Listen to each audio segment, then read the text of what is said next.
Olá, alunos do oitavo ano A, B e C. Estamos aqui novamente reunidos para uma aula de revisão, aula número 11. Essa aula é muito importante, haja visto que essa semana vocês têm a semana de avaliações e a aula e a avaliação de história vai falar sobre alguns temas, como analisar o processo de independência em diversos países latino-americanos, né? E caracterizar a organização política e social no Brasil. São esses dois eixos que nós temos que fazer uma revisão rapidamente, né? Nós queremos lembrar o seguinte, né? Quem foi os precursores, né? Quem foi os libertadores da América, né? Por isso que há aquele nome né, da Copa Libertadores da América. É uma Copa em homenagem a esses libertadores, esses ícones que lutaram pela libertação da América Latina. E um dos grandes libertadores da América, se não o maior, é o Simão Bolívar, né? Simão Bolívar é esse que, além de lutar pela independência da América Latina, ele luta não só para que a América Latina, né, que aquela América espanhola que foi colonizada pelos espanhóis, tivesse sua liberdade, com o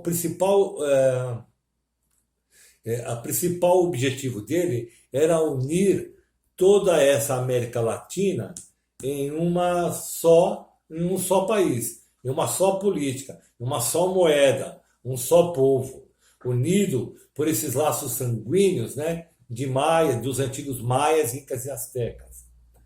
Ah, o que acontece? A ocupação alemã, a ocupação de Napoleão na Espanha, né, faz com que haja aqui na América Espanhola um processo de libertação da América Espanhola. Olha o contexto da Europa. A Espanha tinha sido invadida por Napoleão, estava enfraquecida. Isso abriu um precedente para que houvesse também aqui independência na América Latina. Ok? O que podemos falar mais? Assim, da parte social. Os grandes grupos sociais que existiam aqui na época eram os crioulos e os chapetones. Quem eram os crioulos e quem eram os chapetones? Né? Os criollos, né? Eram aqueles que eram filhos de espanhóis, mas nascidos aqui na América, e os chapetones eram filhos de espanhóis nascidos na Espanha, na Europa. Então havia essa grande divisão. É óbvio que o chapetone, que é aquele povo nascido na Espanha, que se transfere para cá, tem mais influência social, política, porque por ser um sangue puro, diferentemente dos criollos, que são uma classe social que também são filhos de espanhóis ou filhos por parte de pai ou de mãe, mas eles nasceram aqui na América Latina. Então essa é a grande diferença. E esses são os dois grandes grupos sociais que vão se degladiar, vão se confrontar para que haja independência na América Latina. A permanência ou não da independência da América Latina. Ok? O que mais nós podemos falar? Até o século XIX, a monarquia espanhola mantinha domínio colonial sobre várias áreas do continente americano. A região está dividida em 4 grandes vice-reinos e 4 capitanias. E aí se pergunta, quais eram os grandes... imagina, a América Latina é imensa.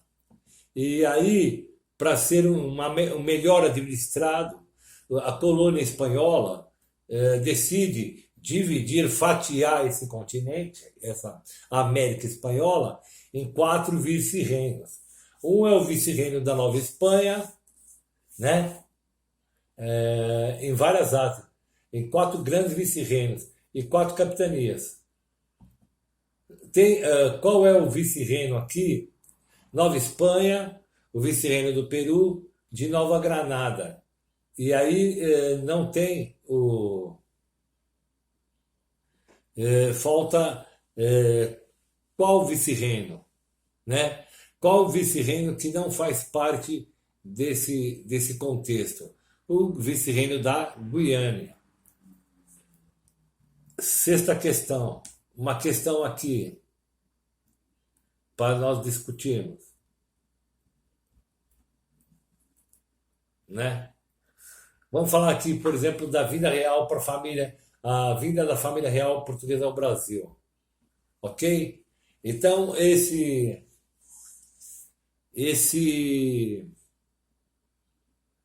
essa vinda da família real para o Brasil, existe aqui algo interessante que temos que destacar. Por exemplo, em que contexto a família real portuguesa veio para o Brasil, né? Todos nós sabemos que principalmente foi para fugir da perseguição de Napoleão Bonaparte. Imagine você qual o contexto social que está acontecendo na Europa. Napoleão Bonaparte tinha já ocupado grande parte da Europa e um dos principais objetivos deles era alcançar a Inglaterra. Só que a Inglaterra era imbatível pelos mares, né? Ela tinha seu apelido de Rainha dos Mares. Então, pelo lado naval, era impossível vencer a Inglaterra. E aí há a questão de invadir, então, como podemos enfraquecer a Inglaterra? E aí Napoleão Bonaparte, né, decreta o bloqueio continental. O que era o bloqueio continental? Que nenhum país da Europa podia comprar ou vender para a Inglaterra. Como Portugal tinha várias transações, tinha várias alianças com a Inglaterra, Portugal desobedece essa lei de Napoleão e com isso suscita a ira de Napoleão, que vai posteriormente invadir a Portugal. Com isso, com as garantias da Inglaterra, a corte portuguesa, escoltada pela esquadra inglesa, vem para o Brasil. Primeiro, né, para sua colônia.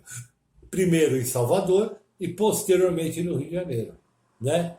E com isso, o que vai acontecer com o Brasil? O Brasil vai crescer enormemente em questões de infraestrutura, ruas, esgoto, iluminação, né? O Jardim Botânico, o primeiro banco, que é o Banco do Brasil. Então, o Brasil vai dar aí um salto muito grande no seu progresso, no seu desenvolvimento como colônia.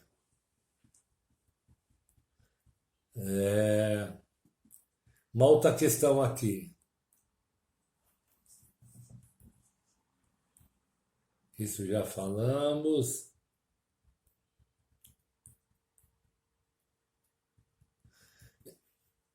Enquanto os portugueses escutavam a missa com muito prazer e devoção, então a relação entre brancos e índios, né? Nós sabemos como é que foi essa relação, né? No primeiro momento foi uma relação, diremos, amistosa, né? Quando vai ter a celebração da primeira missa, enfim. Depois vai ser uma relação de exploração da mão de obra indígena, né, com o pau-brasil. E depois vai ser uma questão realmente de pressão mesmo, né? De execução, de extermínio, né? Basicamente, oitavos anos, é isso que tínhamos para dar a dica para vocês realizar a avaliação da semana. Espero ter ajudado. Até a próxima e um abraço.